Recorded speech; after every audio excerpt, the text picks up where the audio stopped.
অনেকে এই মেটা business suite থেকে কমেন্ট রিপ্লাই দেয়, কিন্তু রিপ্লাই দেওয়ার পরে সেই আইডিতে ঢুকতে চায় কিন্তু ঢুকতে পারে না।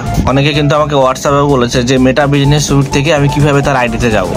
মনে করুন যে এইখানে একটা ভাই আমাকে কমেন্ট করলো, তো আমি এই ভাইয়ের আইডিতে কিভাবে যাব? এই যেমন নামে ট্যাপ করলাম, নামে ট্যাপ করলে কিন্তু এখানে যাওয়ার কোনো অপশান নেই, কিন্তু এখান থেকেই যাওয়া যায়। তো আমি এই ভাইয়ের নামে ট্যাপ করলাম, এই ভাইয়ের নামে ট্যাপ করার পরে দেখতে পাচ্ছেন একদম উপরের দিকে একটা ফেসবুকের একটা লোগো দেখা যাচ্ছে। এই ফেসবুকের লোগোয় ট্যাপ করতে হবে। ফেসবুকের লোগোয় যখন ট্যাপ করলাম, এখানে আমার 2টা ফেসবুক আছে। তো আপনাদের যদি একটা থাকে তাহলে এরকম অপশন আসবে না। তো আমার 2টা আছে, তো আমি যে কোনো একটা ট্যাপ করে দেবো। যদি আমার মনে করেন যে আপনার এই প্রথমটায় আপনার ফেসবুক পেজ আছে বা আপনি ওই পেজ থেকে যেতে চান, বা দ্বিতীয়টা আপনার প্রোফাইল আছে, আপনি প্রোফাইল থেকে যেতে চান, তো আপনি যেখানে ট্যাপ করবেন সেইখান থেকে নিয়ে চলে যাবে। তো আমি পেজে যাব, তো আমার কিন্তু প্রথম অপশনটা আমি ট্যাপ করবো, এটা আমার পেজ। দেখুন সরাসরি আমি কিন্তু এখানে আমি ঢুকে গেছি, দেখতে পাচ্ছেন ঢুকে গেছি। তো এইভাবে কিন্তু আপনারা মেটা বিজনেস সুইট থেকে আপনি অন্যের আইডিতে যেতে পারবেন। তো ভিডিওটা যদি ভালো লেগে থাকে অবশ্যই শেয়ার করে দেবেন। ধন্যবাদ।